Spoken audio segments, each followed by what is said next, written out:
ಒಂದು ಬಂದ ಸ್ಟಾರ್ಟಿಂಗಲ್ಲಿ ಒಂದು ಡೆಡ್ ಬಾಡಿ ಸಿಕ್ತು ಅಲ್ಲಿ ನಮಗೆ ನೇತ್ರಾವತಿ ಸ್ನಾನಘಟ್ಟದಲ್ಲಿ ಬೆತ್ತಲೆಯಾಗಿ ಹೆಂಗಸು ಸಿಕ್ಕಿತ್ತು. ಅದಕ್ಕೆ ಬಟ್ಟೆ ಏನೂ ಇರಲಿಲ್ಲ. ಆಗ ಸುಕುಮಾರ್ ಅಂತ ರೈಟ್ರ್ ಇದ್ದರು.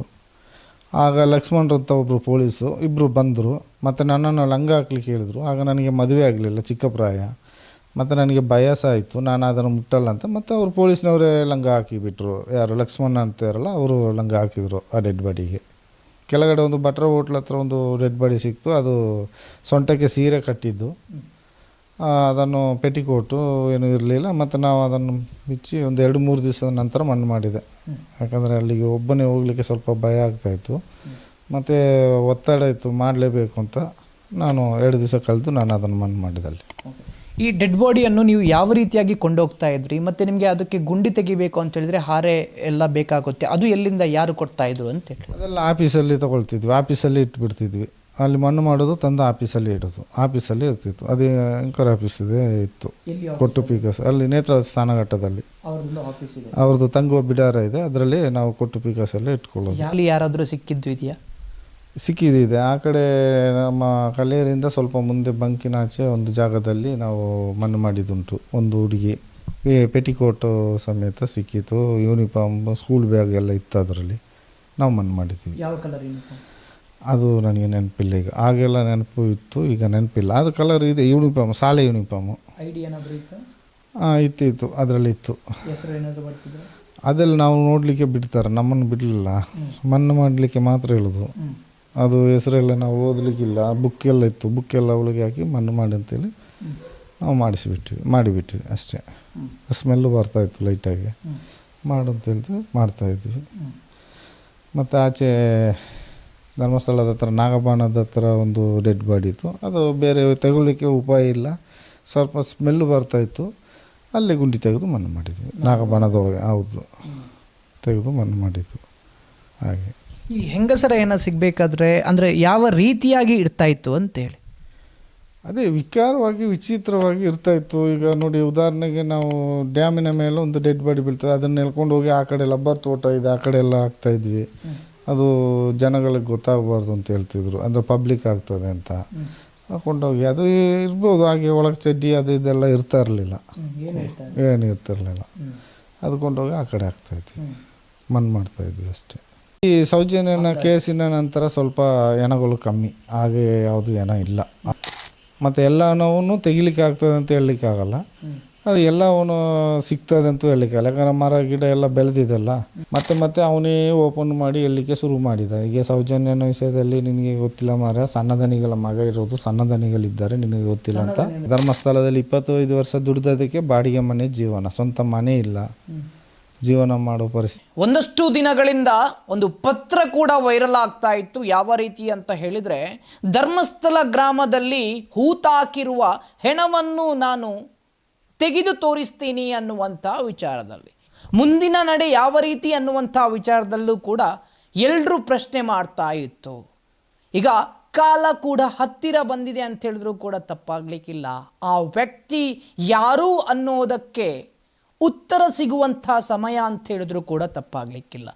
ನಮ್ಮ ಮುಂದೆನೇ ಆ ವ್ಯಕ್ತಿ ಇದ್ದಾರೆ. ಅವರ ಹೆಸರು ಚಿನ್ನ ಅಂಥೇಳಿ 1990 ಸಮಯದಲ್ಲಿ ಧರ್ಮಸ್ಥಳ ದೇವಸ್ಥಾನದಲ್ಲಿ ಕೆಲಸಕ್ಕೆ ಎಂದು ಬಂದಿದ್ದಂತಹ ವ್ಯಕ್ತಿ ಯಾವ ರೀತಿಯಾಗಿ ಹೂತಾಕಿದ್ರು, ಇದಕ್ಕೆ ಹೂತಾಕೋಕ್ಕೆ ಯಾರೆಲ್ಲ ಕಾರಣರಾಗಿದ್ದಾರೆ ಅನ್ನುವಂತಹ ವಿಚಾರದಲ್ಲಿ ನಾನು ಮಾತಾಡಿಸ್ತಾ ಹೋಗ್ತೀನಿ. ಚಿನ್ನರವರೇ ನಮಸ್ಕಾರ, ಕಾರ್ಯಕ್ರಮಕ್ಕೆ ಆತ್ಮೀಯ ಸ್ವಾಗತ, ಸುಸ್ವಾಗತ. ನಿಮ್ಮ ಊರು ಎಲ್ಲಿ? ನೀವು ಯಾವಾಗ ಈ ಧರ್ಮಸ್ಥಳಕ್ಕೆ ಕೆಲಸಕ್ಕೆ ಬಂದ್ರಿ ಮತ್ತು ಯಾಕೆ ಬಂದ್ರಿ ಅಂತೇಳಿ? ನಮ್ಮ ಊರು ಮಂಡ್ಯದ ಹತ್ರ ಬಸರಾಳ ಹೋಬಳಿ ಚಿಕ್ಕಬಳ್ಳಿ ಗ್ರಾಮ. ನಾವು ಗ್ರಾಮದಲ್ಲಿ ವಾಸ ಮಾಡಿಕೊಂಡಿದ್ವಿ. ನಾನು ಅಲ್ಲೇ ವಿದ್ಯಾಭ್ಯಾಸ ಎಲ್ಲ, ಹುಟ್ಟು ಬೆಳೆದದೆಲ್ಲ ಅಲ್ಲೇ. ನಮಗೆ ಜಮೀನು ಒಂದು 20 ಗುಂಟೆ ಜಮೀನಿದೆ, ಮತ್ತು ಮನೆ ಇದೆ. ಅದನ್ನೆಲ್ಲ ಬಿಟ್ಟು ತಂದೆ ತಾಯಿ ತೀರ್ಕೊಂಡ ನಂತರ ನಾನು ಧರ್ಮಸ್ಥಳ, ನಮ್ಮ ಅಣ್ಣನವರು ಮೊದಲು ಇದ್ದ ಕಾರಣ ನಾನು ಅವರೊಟ್ಟಿಗೆ ಬಂದು ಕೆಲಸಕ್ಕೆ ಸೇರಿಕೊಂಡೆ. ಕೆಲಸ ಮಾಡ್ತಾ ಇರಬೇಕಾದ್ರೆ ಸ್ವಲ್ಪ ಕಾಲಕ್ರಮೇಣ ಮತ್ತೆ ಕ್ಲೀನಿಂಗ್ ಆ ಕೆಲಸ ಈ ಕೆಲಸ ಮಾಡ್ತಾ ಮತ್ತೆ ಅವರೊಟ್ಟಿಗೆ ಹೆಣ ಉಳ್ಳಿಕ್ಕೆ ನನ್ನನ್ನು ಅಭ್ಯಾಸ ಮಾಡಿಕೊಂಡ್ರು. ನಿಮ್ಮ ಅಣ್ಣನ ಅವರು ಅಲ್ಲಿ ಕೆಲಸ ಮಾಡ್ತಾ ಇದ್ರು ಅದಕ್ಕಿಂತ ಮುಂಚೆ? ಹೌದೌದು, ಅದಕ್ಕಿಂತ ಮುಂಚೆ ಅವ್ರು ಮಾಡ್ತಾಯಿದ್ರು. ನಾನು ಅಲ್ಲಿಗೆ ಹೋಗಿ ಸೇರಿಕೊಂಡೆ. ಮತ್ತು ಇವರು ಏನೋ ಊತ ಹಾಕೋದೇ ಒಂದು ಕಾಯಂ. ಅನ್ನ ಬರೋಕೆ ಹೇಳಿದ್ರೆ ಕೆಲಸಕ್ಕೆ ಅಲ್ಲಿ? ಹೌದೌದು, ಅನ್ನ ಬರೋಕೆ ಹೇಳಿದರು. ಈಗ ಇದ್ದಾರಾ ನಿಮ್ಮ ಅನ್ನ? ಇದ್ದಾರೆ. ಓಕೆ. ನೀವು ಮನೆಯಲ್ಲಿ ಯಾರೆಲ್ಲ ಇರುವಂಥದ್ದು? ನಾವು ಫ್ಯಾಮಿಲಿ ಇದ್ವಿ, ಗಂಡ ಹೆಂಡತಿ ಫ್ಯಾಮಿಲಿ ಇದ್ವಿ. ನಮಗೆ ಆಲ್ರೆಡಿ ಒಂದು ಮದುವೆ ಆಗಿದೆ. ಮದುವೆಯಾಗಿ ಹೆಂಡತಿ ಮಿಸ್ಅಂಡರ್ಸ್ಟ್ಯಾಂಡಿಂಗಲ್ಲಿ ಅವರು ಮನೆಯಲ್ಲಿ ನಮ್ಮನ್ನು ಬಿಟ್ಟು ಹೋದರು. ನಾನು ಮತ್ತೆ ಎರಡನೇ ಮದುವೆ ಆದೆ. ಎರಡನೇ ಮದುವೆ ಆಗಿ ನಾವು ಫ್ಯಾಮಿಲಿ ಅಲ್ಲೇ ಇದ್ದದ್ದು. ಫಸ್ಟ್ನೇ ಮದುವೆ ಆಗಿ ಅಲ್ಲೇ ಇದ್ವಿ, ಎರಡನೇ ಮದುವೆ ಆಗಿ ಅಲ್ಲೇ ಇದ್ವಿ. ಆದ ನಂತರ ನಮಗೆ ಅಲ್ಲಿ ಒಂದು ಕ್ಲೀನಿಂಗ್ ಗುಡಿಸೋದು, ದಂಡೆ ನದಿ ಸ್ವಚ್ಛ ಮಾಡೋದು. ಇಸುವಿಯಲ್ಲಿ ನೀವು ಧರ್ಮಸ್ಥಳಕ್ಕೆ ಬಂದ್ರಿ? ನಾವು 1994 ಬಂದ್ವಿ ಕೆಲಸಕ್ಕೆ. ಹೌದು. ಮೊದಲಿಗೆ ಬಂದು ಕೆಲಸ ಏನು ಮಾಡಿರುವಂಥದ್ದು? ಮೊದಲಿಗೆ ಬಂದು ಕ್ಲೀನಿಂಗ್ ವರ್ಕು, ನದಿ ದಂಡೆಯಲ್ಲೆಲ್ಲ ಸ್ವಚ್ಛತೆ ಮಾಡೋದು, ಆ ಥರದ ಕೆಲಸ ಎಲ್ಲ ಕೊಟ್ಟರು. ಮತ್ತು ಮಾಹಿತಿ ಕಚೇರಿಯಲ್ಲಿ ಕೆಲಸ ಮಾಡೋದು, ಬಾಬಲಿ ಬೆಟ್ಟ ಹಾಗೆಲ್ಲ ಎಂಕ್ವೈರಿ ಆಫೀಸು. ಕಚೇರಿಯಲ್ಲಿ ಯಾವ ಕೆಲಸ? ಅಲ್ಲಿ ಎಲ್ಲ ಕ್ಲೀನಿಂಗ್ ಕೆಲಸನೇ ಎಲ್ಲ. ಬಾಹುಬಲಿ ಬೆಟ್ಟದಲ್ಲೂ ಕ್ಲೀನಿಂಗ್ ಕೆಲಸ, ದೇವಸ್ಥಾನ ವಠಾರದಲ್ಲೂ ಕ್ಲೀನಿಂಗ್ ಕೆಲಸ, ಎಲ್ಲ ಪಕ್ಕವೂ ಇದು ಕ್ಲೀನಿಂಗ್ ಕೆಲಸವೇ ಮಾಡ್ತಾಯಿದ್ವಿ. ಎಷ್ಟು ವರ್ಷ ಕ್ಲೀನಿಂಗ್ ಕೆಲಸ ಮಾಡ್ಕೊಂಡಿದ್ವಿ? ನಾನೊಂದು 25 ವರ್ಷ ಕೆಲಸ ಮಾಡಿದ್ದೀನಿ ಅಲ್ಲಿ. ಮತ್ತೆ ನಿಮಗೆ ಬಾಡಿಯನ್ನು ಹೂತಾಕುವಂಥ ಕೆಲಸ ಯಾರು ಕೊಟ್ಟದ್ದು, ಯಾಕೆ ಕೊಟ್ಟದ್ದು? ಫಸ್ಟಿಗೆ ನಾವು ಹೂತಾಕಿರುವಂಥದ್ದು ಯಾವಾಗ? ನಾವು ಬಂದು ಒಂದು 6 ತಿಂಗಳಿಂದಲೇ ನಮ್ಮನ್ನು ಊತಾಕಲಿಕ್ಕೆ, ಅಲ್ಲಿ ತನಕ ಬೇರೆಯವರು ಊತುತ್ತಿದ್ದರು. ಅದರ ನಂತರ ನಮ್ಮನ್ನು ಊತಲಿಕ್ಕೆ ಹೇಳಿದರು. ನಾವು ಒಂದು ಡೆಡ್ ಬಾಡಿಯನ್ನು ಊತಾಕಿದ್ರೆ ನಮಗೊಂದು 50 ರೂಪಾಯಿ ಸಂಬಳ ಕೊಡೋದು ಅಷ್ಟೇ. ಮತ್ತು ನಮಗೆ 50 ರೂಪಾಯಿ ಸಂಬಳ ಮಾತ್ರ ಕೊಡೋದು. 50 ರೂಪಾಯಿ ಹೆಣವನ್ನು ಊತಾಕಿದ್ದಕ್ಕೆ 50 ರೂಪಾಯಿ ದುಡ್ಡು ಕೊಡೋರು. ಒಂಚೂರು ರೆಸ್ಟ್ ಸಿಗ್ತಿತ್ತು, ಸ್ನಾನ ಗಿನ್ನ ಮಾಡ್ಕೊಂಡು ಡ್ಯೂಟಿ ಟೈಮಲ್ಲಿ ರೆಸ್ಟ್ ಮಾಡ್ತಿದ್ವಿ ಅಷ್ಟೇ. ಮತ್ತು ನಮಗೆ ಅದರಲ್ಲಿ ಬೆನಿಫಿಟ್ ಏನಿಲ್ಲ. ನಮ್ಮ ಉದ್ದೇಶ ನಮ್ಮನ್ನು ಹೆಣ ಊತಾಕಲಿಕ್ಕೆ ಅಂತಲೇ ಯೂಸ್ ಮಾಡ್ತಾಯಿದ್ರು. ನಾವು ಹೆಣ ಊತಾಕೋದೇ ನಮ್ಮ ಕೆಲಸ. ಹೆಣ ಹೂತಾಕಿದ್ರೆ 50 ರೂಪಾಯಿ? ಹೌದು. ಅದಕ್ಕಿಂತ ಮುಂಚೆ ಎಷ್ಟು ಸಂಬಳ ಇತ್ತು ನಿಮಗೆ? ನಾವು ಬಂದ ವಸ್ತ್ರಲ್ಲಿ 30 ರೂಪಾಯಿ ಸಂಬಳ ದಿನಕ್ಕೆ. ಒಂದು ದಿನಕ್ಕೆ 30 ರೂಪಾಯಿ ಸಂಬಳ. ಬಂದ 6 ತಿಂಗಳಲ್ಲಿ ನೀವು ಹೆಣ ಊತಾಕುವಂಥ ಕೆಲಸ ನಮಗೆ ಕೊಟ್ಟರು. 6 ತಿಂಗಳಲ್ಲಿ? ಹೌದೌದು. ಹೌದು. ನೀವು ಜಾಯಿನ್ ಆದ 6 ತಿಂಗಳಲ್ಲಿ? ಹೌದು. ಹೋಗಲೇಬೇಕು, ಎಲ್ಲರೂ ಅದೇ ಕೆಲಸ ಮಾಡೋದು, ಈ ಕೆಲಸ ಮಾಡಲೇಬೇಕು ಅಂತೇಳಿ ನಮ್ಮನ್ನು ಅಲ್ಲಿಗೆ ಬಿಟ್ಟು ನಾವು ಹೆಣ ಹೂತಾಕೋದು ಕೆಲಸ ಮಾಡಲಿಕ್ಕೆ ಪ್ರಾರಂಭ ಮಾಡಿದ್ವಿ. ಮೊದಲಿಗೆ ಏನಾದರೂ ಹೆಣ ಹೂತಾಕಿರುವಂಥದ್ದು ನೆನಪಿದೆಯಾ? ಅದು ಯಾವ ರೀತಿ ಇತ್ತು, ಎಲ್ಲಿತ್ತು ಅಂಥೇಳಿ ಏನಾದರೂ ನೆನಪಿದೆಯಾ? ತುಂಬ ಹೆಣಗಳು ಮಣ್ಣು ಮಾಡಿದ್ದೀನಿ. ನೆನಪಿನ ಅಂದರೆ ನಾವು ಸ್ಪಾಟಿಗೆ ಹೋಗುವಾಗ ನನಗೆ ಅಲ್ಲಿ ಎಲ್ಲಿ ಹೆಣ ಮಣ್ಣು ಮಾಡಿದ್ದು ಅಂತ ಸ್ಪಾಟಲ್ಲಿ ಗೊತ್ತಾಗ್ತದೆ. ಅದಕ್ಕೆ ಮುಂಚೆ ನನಗೆ ಅದು ಹೆಣ ಎಲ್ಲಿದೆ ಅಂತ ನಾನು ಇಲ್ಲಿಂದ ಒಂದು ಅಂದಾಜು ಹೇಳ್ಬೋದು. ಆದರೆ ಅಲ್ಲಿ ಹೋಗಿ ತೆಗೆಯುವಾಗ ನನಗೆ ಎಲ್ಲೆಲ್ಲಿ ಹಾಕಿದ್ದು ಅಂತ ನನಗೆ ಗೊತ್ತು. ಯಾಕಂದರೆ ಈಗೆಲ್ಲ ಮರ ಗಿಡಗಳೆಲ್ಲ ಬೆಳೆದಿದೆ. ಆ ಜಾಗದಲ್ಲಿ ಗೆಸ್ಸು ಮಾಡಿ ನಾನು ತೆಗೆದುಕೊಡಬಲ್ಲ. ನನಗೆ ತೆಗಿಲಿಕ್ಕೆ ಜನ ಬೇಕು, ನಾನು ಒಬ್ಬ ತೆಗಿಲಿಕ್ಕೆ ಸಾಧ್ಯ ಇಲ್ಲ, ಅಷ್ಟು ಹೆಣಗಳು ಮಣ್ಣು ಮಾಡಿದ್ದೇವೆ. ಅಲ್ಲ, ನೀವು ಮೊದಲಿಗೆ ಹೂತಾಕಿರುವಂಥದ್ದು ಫಸ್ಟ್ ಬಾಡಿ, ನಿಮಗೆ 6 ತಿಂಗಳ ನಂತರ ಈ ಬಾಡಿಯನ್ನು ಹೂತಾಕಬೇಕು ಚಿನ್ನ ಅಂತೇಳಿ ಹೇಳ್ತಾರಲ್ವಾ, ಆ ಬಾಡಿ ಯಾವುದು, ಯಾವ ಸ್ಥಿತಿಯಲ್ಲಿ ಇತ್ತು ಅಂಥೇಳಿ ಏನಾದರೂ ನೆನಪಿದೆಯಾ ನಿಮಗೆ? ಎಲ್ಲ ಗುಡ್ಡೆ ಬದಿಯಲ್ಲಿ ಅಲ್ಲಿ ಇಲ್ಲಿ ಬಿಸಾಡಿದ ರೀತಿಯಲ್ಲಿ ಇರ್ತಿತ್ತು. ಅದನ್ನು ಮಣ್ಣು ಮಾಡಲಿಕ್ಕೆ ಹೇಳ್ತಿದ್ರು ನಮಗೆ. ಅಲ್ಲಿ ವೀರೇಂದ್ರ ಹೆಗ್ಡೆ ಅವರ ಸಂಸ್ಥೆ ಅಂದರೆ ಮಾಹಿತಿ ಕಚೇರಿಯಿಂದ ಫೋನ್ ಮಾಡಿ ಹೇಳ್ತಿದ್ರು. ಅವರು ಮ್ಯಾನೇಜರು ಹೇಳಿ, ಮ್ಯಾನೇಜರಿಂದ ಸೂಪರ್ವೈಸರ್ ಬಂದು ನಮ್ಗೆ ಹೇಳ್ತಿದ್ರು. ಮತ್ತು ರೂಮ್ ಬಾಯ್ಗಳು ನಮಗೆ ಆರ್ಡರ್ ಮಾಡ್ತಿದ್ರು, ನಾವು ಹೋಗಿ ಮಣ್ಣು ಮಾಡ್ತಿದ್ವಿ. ಬಾಡಿ ಎಲ್ಲ ಯಾವ ಸ್ಥಿತಿಯಲ್ಲಿ ಇರ್ತಾ ಇತ್ತು? ಅದು ವಿಚಿತ್ರವಾಗಿ ಸಿಗ್ತಿತ್ತು. ಒಂದೊಂದು ಬಾಡಿ ಒಂದೊಂದು ನಮ್ಮನೆ ಕಾಣ್ತಾ ಇತ್ತು ಕಣ್ಣಿಗೆ. ಅಂತ ಬಿಸಾಡಿದಾಗೆ ಗುಡ್ಡೆ ಬದಿಯಲ್ಲಿ, ಗುಡ್ಡೆಯಲ್ಲಿ ಒಂದು ನೇತಾಡ್ಕೊಂಡು ಆ ಥರ ಎಲ್ಲ ಕೆಲವೊಂದು ಬಗ್ಗೆ ಸಿಗ್ತಾಯಿತ್ತು ಡೆಡ್ ಬಾಡಿಗಳು. ಅದನ್ನು ಮಣ್ಣು ಮಾಡಿ ಬರ್ತಾಯಿದ್ವಿ. ಅಲ್ಲಿ ಮಣ್ಣು ಮಾಡೋದಂದರೆ ನಮಗೇನು ಪೂಜೆ ಗೀಜೆ ಪುನಸ್ಕಾರ ಅಂಥದ್ದೇನು ಮಾಡೋದಿಲ್ಲ. ಗುಂಡಿ ತೆಗೆಯೋದು, ಮಣ್ಣಿಗೆ ಹಾಕೋದು, ಇಷ್ಟೇ ನಮ್ಮ ಕೆಲಸ. ಅಲ್ಲಿ ಒಂದು ಗುಂಡಿ ತೆಗೆಯೋದು, ಮಣ್ಣಿಗೆ ಹಾಕೋದು, ಬರೋದು ಅಷ್ಟೇ. ಅಲ್ಲಿ ಏನು ಪೊಲೀಸ್ನವರು ಕೆಲವೊಂದು ಇದಕ್ಕೆ ಬರ್ತಿದ್ರು, ಕೆಲವೊಂದು ಇದಕ್ಕೆ ಪೊಲೀಸ್ನವರು ಬರೋದಿಲ್ಲ. ಮತ್ತು ಕೆಲವೊಂದು ಪೊಲೀಸ್ನವರು ಬರ್ತಾರೆ, ಅಂದರೆ ಚಿನ್ನಗಿನ್ನ ಒಡವೆ ಏನಾದರೂ ಇದ್ದರೆ ಬರ್ತಾರೆ, ಅದನ್ನು ತೆಗೆದುಕೊಡ್ಲಿಕ್ಕೆ ಹೇಳ್ತಾರೆ. ತೆಗೆದು ತೊಳೆದು ಕೊಟ್ಟರೆ ಅದನ್ನು ಅವರು ತಗೊಂಡು ಹೋಗ್ತಾರೆ. ಒಂದು ದಿವಸ ನಾವು ಚಂದ್ರಶೇಖರಯ್ಯ ಅಂತ ಒಬ್ಬರು ಇದ್ದಾರೆ, ಅವರು ಬಂದು ನಮ್ಮನ್ನು ಜೊತೆಯಲ್ಲಿ ಡೆಡ್ ಬಾಡಿ ಒಟ್ಟಿಗೆ ಬಂದರು. ಯಾರು ಚಂದ್ರಶೇಖರಯ್ಯ? ಅವರು ಇವರು ಪೊಲೀಸ್ ರೈಟ್ರು. ಮತ್ತು ಅವರು ಒಂದು ದಿವಸ ಇದನ್ನು ಚಿನ್ನವನ್ನು ತೆಗೆದುಕೊಡೋಕೆ ಹೇಳಿದ್ರು. ಕೊಟ್ಟೆ. ಹೋಗ್ತಾ ಅಲ್ಲಿ ಬೆಳ್ತಂಗಡಿ ಹತ್ರ ಹೋಗಿ ಅವರು ಚಿನ್ನವನ್ನು ಎಕ್ಸ್ಚೇಂಜ್ ಮಾಡಿದ್ರು. ಬೇರೆಯವರು ಫ್ಯಾನ್ಸಿ ಅಂಗಡಿಯಲ್ಲಿ ಚಿನ್ನವನ್ನು ಬದಲಾಯಿಸಿ ಅದನ್ನು ತೆಗೆದು ಅವರು ಎತ್ಕೊಂಡ್ರು. ನಾನು ಏನು ಸರ್ ಹೀಗೆ ಮಾಡ್ತೀರ ಅಂದರೆ, ಇಲ್ಲ ರೀ, ಇದು ಗೌರ್ಮೆಂಟಿಗೆ ಲೆಕ್ಕ ಕೊಡಬೇಕು ರೀ ಅಂದರು. ನಮಗೊಂದು 200 ರೂಪಾಯಿ ಚಹಾ ಕೊಡ್ಲಿಕ್ಕೆ ಕೊಟ್ಟರು. ಅದು ಚಿನ್ನ ಎಲ್ಲ ಪೊಲೀಸ್ನವ್ರು ತಗೊಂಡು ಹೋಗ್ತಾಯಿದ್ರು. ಚಿನ್ನ ಬಂಗಾರ ಏನಾರು ಇದ್ದರೆ ಪೊಲೀಸ್ನವ್ರು ತಗೊಳ್ತಿದ್ರು, ನಾವು ಹೆಣವನ್ನು ಮಣ್ಣು ಮಾಡ್ತಿದ್ವಿ ಅಷ್ಟೇ. ನಮಗೆ ಗೊತ್ತು. ಆಫೀಸ್ ಅದು ಮಾಹಿತಿ ಕಚೇರಿ, ಇದು ವೀರೇಂದ್ರ ಹೆಗ್ಡೆ ಅವರ ಆಫೀಸ್. ಮಾಹಿತಿ ಕಚೇರಿ. ಹೌದು. ಓಕೆ. ಅವರು ಎಲ್ಲನೂ ಕೊಡ್ತಾ ಇದ್ರು ನಿಮಗೆ? ಹೌದು ಹೌದು ಹೌದು. ಯಾವ ರೀತಿ ಡೆಡ್ ಬಾಡಿಯನ್ನು ಕೊಂಡು ಹೋಗ್ತಾ ಇದ್ರು? ಅದು ಕೆಲವೊಂದು ತುಂಬ ದಿನ ಎಳ್ಕೊಂಡು ಹೋಗಿ ಹತ್ತಿರದಲ್ಲಿ ಗುಂಡಿ ತೆಗೆದು ಎಳೆದಾಕ್ತಿದ್ವಿ. ಇಲ್ಲಾಂದರೆ ಇನ್ನೊಬ್ಬರು ಯಾರಾದ್ರು ಕರ್ಕೊಂಡು ಅದು ಹಗ್ಗ ಕಟ್ಟಿ ಅದನ್ನು ಎತ್ಕೊಂಡು ಹೋಗಿ ಹಾಕ್ತಾಯಿದ್ವಿ. ಸ್ವಲ್ಪ ಕಷ್ಟ ಆ ರೀತಿಯಲ್ಲಿ ಸಿಗ್ತಿತ್ತು ಹೆಣಗಳೆಲ್ಲ. ಗುಂಡಿ ಇಳಿದ್ರೆ ಅಲ್ಲೇ ಆಗ್ತಿದ್ವಿ, ಗುಂಡಿ ಇಳಿಲ್ಲ ಅಲ್ಲೇ ಒಂದು ಮಣ್ಣಿಗೆ ಏನಾದರೂ ಗಿಡ ಕಟ್ಟಿ ಮಾಡಿ ಹಾಕಿ ಮುಚ್ಚಿ ಬೇರೆ ಕಡೆ ಗುಂಡಿ ಇಳಿಯುವಲ್ಲಿ ಹಾಕ್ಬಿಡ್ತಿದ್ವಿ. ಎಲ್ಲಿ ಡೆಡ್ ಬಾಡಿ ಸಿಗ್ತದೆ ಅಲ್ಲೇ ಅಕ್ಕಪಕ್ಕ ಹಾಕ್ಬಿಡ್ತಿದ್ವಿ. ತುಂಬ ದೂರ ಎತ್ಕೊಂಡು ಹೋಗೋಕ್ಕಿಲ್ಲ. ಹಾಗೆ ನಿಮಗೆ ಮಾಹಿತಿ ಕಚೇರಿಯಿಂದ ಯಾವ ರೀತಿಯಾಗಿ ಮಾಹಿತಿ ಬರ್ತಾ ಇತ್ತು ಅಂತೇಳಿ ನಿಮಗೆ? ನಿಮ್ಮ ಹತ್ರ ಫೋನ್ ಇತ್ತಾ? ನಿಮಗೆ ಯಾರು ತಿಳಿಸ್ತಾ ಇದ್ರು? ಹಾಗೆಲ್ಲ ಫೋನ್ ಯಾವುದೂ ಇಲ್ಲ, ಹಾಗೆ ಯಾವುದು ಫೋನ್ ಇಲ್ಲ, ಏನಿಲ್ಲ, ಮೊಬೈಲ್ ಇಲ್ಲ, ಮೊಬೈಲೇ ರಿಲೀಸ್ ಇಲ್ಲ. ಹಾಗೆಲ್ಲ ಇಂಟರ್ಕಾಮ್ ಫೋನ್ ಇತ್ತು, ಫೋನ್ನಲ್ಲಿ ಅವ್ರಿಗೆ ಫೋನ್ ಮಾಡಿ ಹೇಳ್ತಿದ್ರು. ಮತ್ತು ಜಯಂತರ ಹೋಟ್ಲು ಅಂತ ಇತ್ತು, ಅಲ್ಲಿ ಒಂದು ಫೋನ್ ಇತ್ತು, ಅಲ್ಲಿಗೆ ಫೋನಿಗೆ ಬರ್ತಾಯಿತ್ತು. ಅವರು ಬಂದು ಮಾಹಿತಿ ಕಚೇರಿ ರೂಮ್ ಬೈನವ್ರಿಗೆ ಹೋದರೆ ತಿಳಿಸ್ತಿದ್ರು, ಅವ್ರು ನಮಗೆ ಹೇಳ್ತಿದ್ರು, ನಾವು ಹೋಗಿ ಮಣ್ಣು ಮಾಡ್ತಿದ್ವಿ. ರೂಮ್ ಬಾಯ್ನವರು ನಿಮಗೆ ಕಡೆಯದಾಗಿ ತಿಳಿಸುವಂಥದ್ದು? ಹೌದು, ತಿಳಿಸುವಂಥದ್ದು ರೂಮ್ ಬಾಯ್ನವರು. ಹೇಗೆ ಹೇಳ್ತಾ ಇದ್ರು ಅವರು? ಗುರುತು ಹೇಳ್ತಾಯಿದ್ರು, ಇಂಥ ಜಾಗದಲ್ಲಿ ಡೆಡ್ ಬಾಡಿ ಉಂಟು, ಅದನ್ನು ಮಣ್ಣು ಮಾಡಬೇಕಂತ ಅಂತ. ನಾವು ಹೋಗಿ ಯಾರು ಹೇಳಿದೆ ಏನಂತ ಕೇಳೋದಿಲ್ಲ, ಮಣ್ಣು ಮಾಡಿ ಬರ್ತಿದ್ವಿ. ಪ್ರಶ್ನೆ ಏನು ಕೇಳೋದಿಲ್ಲ? ಪ್ರಶ್ನೆ ಕೇಳೋದಿಲ್ಲ. ಪೊಲೀಸರಿಗೆ ಏನು ತಿಳಿಸೋದಿಲ್ಲ? ಪೊಲೀಸರು ಹೇಳಿರ್ತಾರೆ, ಇವರು ಹೇಳಿರ್ತಾರೆ, ಆಫೀಸಿಂದ ಪೊಲೀಸ್ನವ್ರಿಗೆ ಮಾಹಿತಿ ಕೊಟ್ಟಿರ್ತಾರೆ, ಮತ್ತು ಮಣ್ಣು ಮಾಡಲಿಕ್ಕೆ ಹೇಳಿರ್ತಾರೆ, ನಾವು ಮಣ್ಣು ಮಾಡಿ ಬರ್ತೀವಿ. ಹಾಗೆ ಅಂಥದ್ದು. ಓಕೆ. ಅದರಲ್ಲಿ ರೇಪ್ ಮಾಡಿ ಬಿಸಾಕಿದಂಥ ಟೈಪಲ್ಲಿ ಯಾವುದಾದ್ರೂ ಹುಡುಗಿದ್ದು ಹೆಣ ಸಿಕ್ಕಿದೆಯಾ? ಸಿಕ್ಕಿದೆ, ಕೆಲವೆಲ್ಲ ಸಿಕ್ಕಿದೆ, ಆ ರೀತಿಯೂ ಸಿಕ್ಕಿದೆ. ಮತ್ತು ಅದನ್ನು ನಾವು ಎಂಥ ಪರೀಕ್ಷೆ ಮಾಡಲಿಕ್ಕೆ ಆಗೋದಿಲ್ಲ. ಮಣ್ಣಿಗೆ ಹಾಕುತ್ತಾರೆ, ನಮ್ಮದು ಕೆಲಸ ಮಣ್ಣಿಗೆ ಹಾಕೋದು, ಮಣ್ಣಿಗೆ ಹಾಕಿ ಬರೋದು ಅಷ್ಟೇ. ಗುಂಡಿಯಲ್ಲಿ ಹಾಕಿ ಮಣ್ಣು ಮಾಡ್ತಾಯಿದ್ವಿ. ಸಿಕ್ತಿತ್ತು, ಆ ಥರ ಎಲ್ಲ ಸಿಗ್ತಾಯಿತ್ತು. ಯಾರು ಅಂತ ನಾವು ಹೇಗೆ ಹೇಳಲಿಕ್ಕೆ ಆಗ್ತದೆ? ಇಲ್ಲಿ ನಮಗೆ ಏನೋ ಮಣ್ಣು ಮಾಡಲಿಕ್ಕೆ ಮಾತ್ರ ಹೇಳ್ತಾರೆ. ಅದನ್ನು ಕೊಂಡೋಗಿ ಏನೋ ಮಣ್ಣು ಮಾಡೋದು ನಮ್ಮದು ಕರ್ತವ್ಯ, ನಾವು ಮಾಡ್ತೀವಿ. ಮಾಡೋದಿದ್ದರೆ ನಮ್ಮನ್ನು ಸ್ವಲ್ಪ ಬೆದರಿಸ್ತಿದ್ರು, ಬೀಗ ಹಾಕೋದು ಮನೆಗೆ, ಬೀಡಾರಕ್ಕೆ, ಹಾಗೆ. ಯಾಕಂದ್ರೆ ನಿಮ್ಮ ಕೆಲಸ ಅದು, ನೀವೇ ಮಾಡಬೇಕು, ಬೇರೆ ಯಾರು ಮಾಡ್ತಾರೆ ಅಂತ ಹೇಳ್ತಾರೆ. ನಾವು ಮಣ್ಣು ಮಾಡ್ತಿದ್ವಿ ಅಷ್ಟೇ. ಒಂದು ವೇಳೆ ಮಣ್ಣು ಮಾಡೋಕ್ಕಾಗೋದಿಲ್ಲ ಅಂತೇಳಿ ಹೇಳ್ತಾ ಇದ್ದರೆ ನಿಮ್ಮ ಮನೆಗೆ ಬೀಗ ಹಾಕಿ ನಿಮ್ಮನ್ನು ಹೊರಗೆ ದಬ್ಬುವಂಥದ್ದೆಲ್ಲ ಮಾಡ್ತಾ ಇದ್ರ? ಆ ಥರ ಎದುರಿಸ್ತಿದ್ರು ರೂಮ್ ಬಾಯ್ನವರು, ಮತ್ತು ಸೂಪರ್ವೈಸರ್ಗಳು ಹೇಳ್ತಾಯಿದ್ರು, ಮ್ಯಾನೇಜ್ಮೆಂಟ್ಗಳೆಲ್ಲ ಹೇಳ್ತಾಯಿದ್ರು ಆ ಥರ. ಆಗ ನಾವು ಆ ಥರ ಮಾಡಲೇಬೇಕಾಗ್ತದೆ ಅಂತೇಳಿ ಮಾಡ್ತಾಯಿದ್ವಿ. ಆದರೆ ಇದರಲ್ಲಿ ನಮಗೇನಿಲ್ಲ, ಇದೊಂದು ಪುಣ್ಯದ ಕೆಲಸ ಅಂತೇಳಿ ನಾವು ಮಾಡಿದ್ದು. ಯಾಕಂದರೆ ನಾವು ನಮ್ಮ ಊರಲ್ಲೆಲ್ಲ ಏನ ಬಿದ್ದರೆ ನಾವು ಅದು ಮಾಡೋದೇ ಒಂದು ಪುಣ್ಯದ ಕೆಲಸ ಅಂತಲೇ ನಾವು ತಿಳ್ಕೊಳ್ತೀವಿ. ಈಗ ಎಷ್ಟು ಜನಗಳು ಸಿಗ್ತವೆ ಬಿಡಿ, ಅದು ಒಂದು ಪುಣ್ಯದ ಕೆಲಸ ಅಂತ ನಾವು ಮಾಡಿದ್ದು. ನಮಗೇನು ನಮ್ಮ ಕೆಲಸ ಕಸ ಗುಡಿಸೋದು ಈ ಥರದ ಕೆಲಸ, ಮತ್ತು ಮಣ್ಣು ಮಾಡು ಅಂತ ಹೇಳುವಾಗ ನಾವು ಮಾಡಲೇಬೇಕು, ಬೇರೆ ಉಪಾಯ ಇಲ್ಲಲ್ಲ, ಮಾಡ್ತೀವಿ. ಸೊ ನಿಮಗೆ ಇವಾಗ ಗೊತ್ತಾಗಿರುವಂಥದ್ದು ಅಂತ ಹೇಳಿದರೆ ಈ ರೀತಿಯಾಗಿ ಸತ್ತಿದೆ, ಇದು ಇವರು ಕೊಲೆ ಮಾಡಿಯೇ ಬಿಸಾಕಿರುವಂಥದ್ದು ಅಂತೇಳಿ. ಅದಕ್ಕಿಂತ ಮುಂಚೆ ನಿಮಗೆ ಇದು ಇವರು ಕೊಲೆ ಮಾಡಿ ಬಿಸಾಕಿರುವಂಥದ್ದು ಅಂಥೇಳಿ ಏನು ಗೊತ್ತಿರಲಿಲ್ವಾ? ಅದಕ್ಕಿಂತ ಮುಂಚೆ ಸಹ ಗೊತ್ತಾಗ್ತದೆ. ಗೊತ್ತಾದರೆ ನಾವೆಂತ ಮಾಡೋದು? ಮಣ್ಣು ಮಾಡಲಿಕ್ಕೆ ಹೇಳಿದ್ರೆ ಮಣ್ಣು ಮಾಡೋದು, ನಮ್ಮದು ಕೆಲಸ ಅಷ್ಟೇ. ಈಗ ಇಲ್ಲ, ನಾವು ಯಾಕೆ ಪ್ರಶ್ನೆ ಮಾಡ್ತೀವಿ? ನಮ್ಮ ಕೆಲಸ ಎಷ್ಟಷ್ಟು ಮಾಡೋದು, ಹೋಗೋದು. ಒಂದು ವೇಳೆ ಪ್ರಶ್ನೆ ಮಾಡಿದರೆ ನಿಮ್ಮನ್ನು ಹೊರಗೆ ಹಾಕ್ತಾರೆ? ಪ್ರಶ್ನೆ ಇಲ್ಲ, ನಮಗೆ ಮಣ್ಣು ಮಾಡೋದೇ ಕೆಲಸ. ಮಣ್ಣು ಮಾಡದಿದ್ದರೆ ನಮ್ಮನ್ನು ಹೊರಗೆ ಹಾಕ್ತಾರೆ. ಹಾಗೆ ನಾವು ಮಣ್ಣು ಮಾಡೋದೇ ನಮ್ಮ ಕೆಲಸ, ಮಣ್ಣು ಮಾಡೋದು, ಕಸ ಈ ಥರ.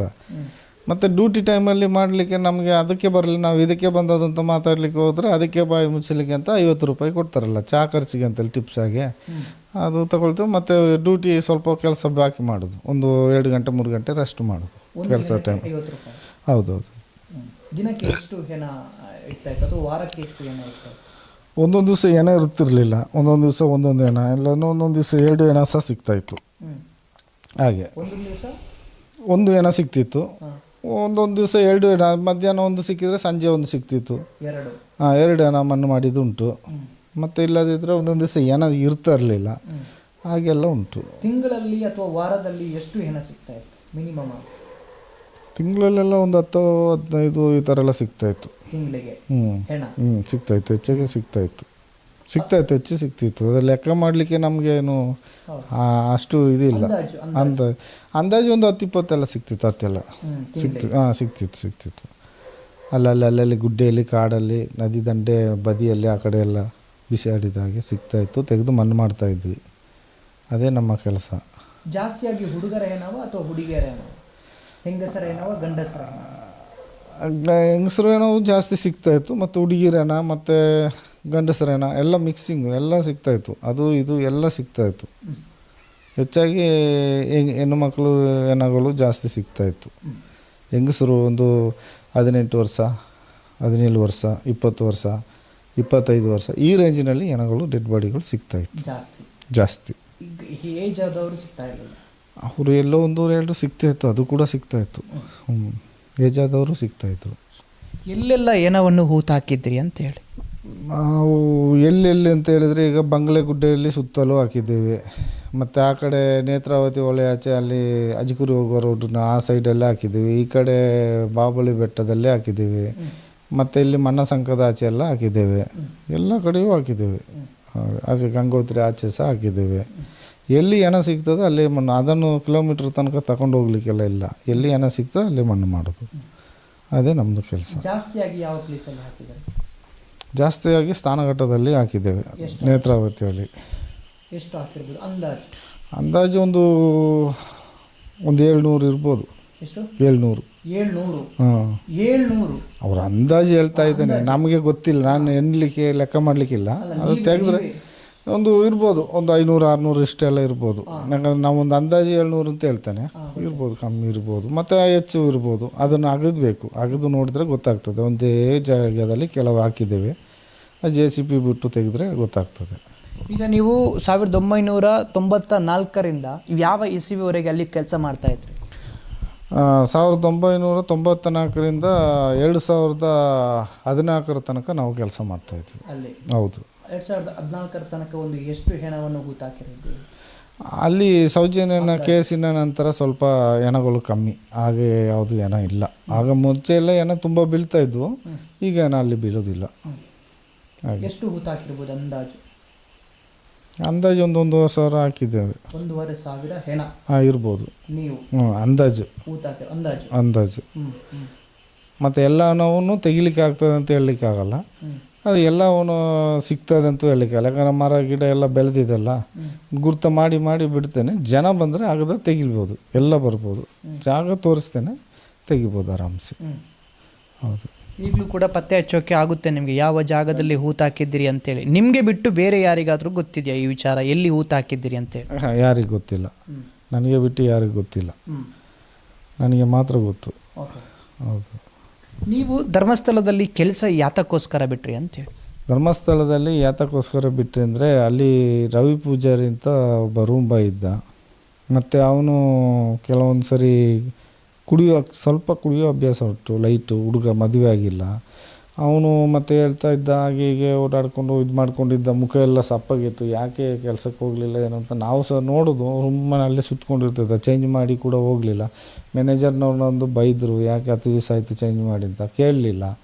ಮತ್ತೆ ಅವನೇ ಓಪನ್ ಮಾಡಿ ಹೇಳಲಿಕ್ಕೆ ಶುರು ಮಾಡಿದ, ಹೀಗೆ ಸೌಜನ್ಯನ ವಿಷಯದಲ್ಲಿ ನಿನಗೆ ಗೊತ್ತಿಲ್ಲ ಮಾರ, ಸಣ್ಣ ದನಿಗಳ ಮಗ ಇರೋದು, ಸಣ್ಣ ದನಿಗಳಿದ್ದಾರೆ, ನಿನಗೆ ಗೊತ್ತಿಲ್ಲ ಅಂತ. ಹರ್ಷೇಂದ್ರ ಹೆಗಡೆ ಹಾಗೆ ಅಂತೇಳಿ ಅವ ಹೇಳಿದ, ರವಿ ಪೂಜಾರಿ. ಇವನಿನ್ನು ಹುಚ್ಚನಾಗಿ ಹೇಳ್ತಾನೆ, ಇದೆಲ್ಲ ದೊಡ್ಡ ವಿಷಯ, ನಮಗೆ ಅಗತ್ಯ ಇಲ್ಲ ಅಂತ ನಾವು ಸುಮ್ಮನೆ ನೆಗ್ಲೆಕ್ಟ್ ಮಾಡಿದ್ವು. ಮತ್ತು ಅಷ್ಟಾಗುವಾಗ ಸ್ವಲ್ಪ ಸಮಯ ಹೋಗೋ ಇಲ್ಲ ಚಿನ್ನದ ಅಂಗಡಿ ಅಲ್ಲಿ ಎಲ್ಲ ಚಿನ್ನ ಮಾರುವಲ್ಲಿ ಸಹ ಹೇಳಿದ್ದಾನೆ, ನಮಗೆ ವಿಷಯ ಗೊತ್ತಾಗಿದೆ. ಅಂದರೆ ನದಿಯಲ್ಲೆಲ್ಲ ಚಿನ್ನ ಎಲ್ಲ ಎಕ್ತಾರಲ್ಲ, ಭಯಂಕರ ನದಿಯಲ್ಲಿ ಬಂಗಾರ ಸಿಗ್ತದೆ. ನೇತ್ರಾವತಿ ಹೊಳೆಯಲ್ಲಿ ಸ್ನಾನ ಮಾಡುವಾಗ ಸೋಪ್ ಹಾಕಿ ಮುಳುಗುವಾಗೆಲ್ಲ ಚೈನು ಉಂಗುರ ಅದು ಇದೆಲ್ಲ ಭಯಂಕರ ಬೀಳ್ತದೆ ನದಿ ಒಳಗಡೆ. ಅದನ್ನೆಲ್ಲ ಎಕ್ಕಿ ತಂದು ಮಾರೋದು, ಏನೋ ಖರ್ಚಿಗೆ ಇಟ್ಕೊಳ್ಳೋದು ಎಲ್ಲ ಮಾಡ್ತಾಯಿದ್ವಿ. ಎಲ್ಲರಿಗೆ, ರೂಮ್ ಬೈನವ್ರಿಗೆ ಎಲ್ಲರಿಗೆ, ರೂಮ್ ಬೈನವರು 3 ತಿಂಗಳಿಗೊಮ್ಮೆ ಚೇಂಜ್ ಮಾಡ್ತಾರೆ, ಎಲ್ಲರಿಗೆ ಸಿಗ್ತದೆ. ಹಾಗೆ ಇರುವಾಗ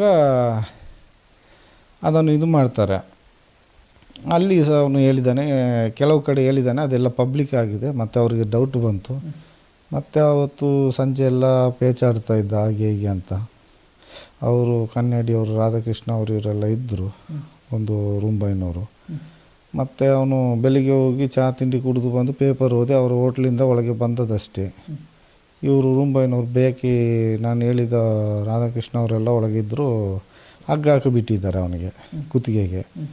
ಹಗ್ಗ ಹಾಕಿ ಹೆಣವನ್ನು ಆಗಲೇ ಇಳಿಸಿಬಿಟ್ರು, ಕೆಳಗೆ ಇಳಿಸಿಬಿಟ್ರು. ಮತ್ತು ಪೊಲೀಸು ಹೋಗುವಾಗ ಅವನನ್ನು ಕೆಳಗೆ ಇಳಿಸಿ ಆಯಿತು. ಕೇಳಿದರೆ ನಾವು ಕಾಪಾಡಿದ್ವಿ, ಅವನು ಸತ್ತೋದ, ಅವನು ಹಗ್ಗ ಇಕ್ಕೊಂಡ ಅಂಥೇಳಿ. ಇನ್ನೊಬ್ಬ ನನಗೆ ಇಟ್ಟ ಕ್ವಾಟ್ರನ್ನು ಅವನು ಕುಡ್ಕೊಂಡು ಹಗ್ಗ ಇಕ್ಕೊಂಡು ಹೆಚ್ಚಾಗಿ ಅಂಥೇಳಿ ಹೇಳ್ತಾಯಿದ್ರು. ರವಿ ಪೂಜಾರಿ ನಿಮ್ಮ ಹತ್ರ ಸೌಜನ್ಯ ವಿಚಾರದ ಬಗ್ಗೆ ಏನಾದರೂ ಹೇಳಿದ್ರು? ಅದೇ ಅದನ್ನು ಹೇಳಿದ್ದನ್ನು ನಾನು ಯಾರಿಗೆ ಹೇಳಲಿಲ್ಲ. ಮತ್ತು ವಿಠಲನ ತಮ್ಮ ಪುರಂದರ ಇದ್ದ, ಅವನ ಹತ್ರ ಹೇಳಿದ್ದೇನೆ ಅಂಗಡಿಯಲ್ಲಿ, ಈಗ ಹೇಳ್ತಾನೆ ಅವನು ರವಿ ಪೂಜಾರಿ ಅಂತ ಹೇಳಿದೆ.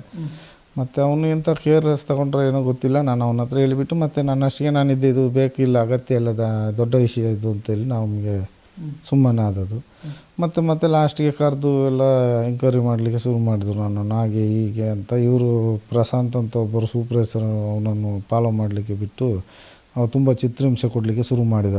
ನೇತ್ರಾವತಿ ಸ್ನಾನಘಟ್ಟದಲ್ಲಿ ನೀವು ವಿಠಲ್ ನೋಡ್ಲಿಕ್ಕೆ ಹೋಗ್ತೀವಿ ಹಾಗೆ ಹೀಗೆ ಅಂತೆಲ್ಲ ಭಾರಿ ಇದು ಮಾಡಿದ. ಮತ್ತು ನಾವು ಹೊರಡ್ತೀವಿ ಅಂತ ಹೇಳುವಾಗ ಅವರು ಕರೆಸಿ ನಮ್ಮನ್ನು, ನಿನ್ನನ್ನು ಸೆಟಲ್ಮೆಂಟ್ ಮಾಡ್ತೀನಿ, ಹೋಗು ಅಂತ ಹೇಳಿದರು.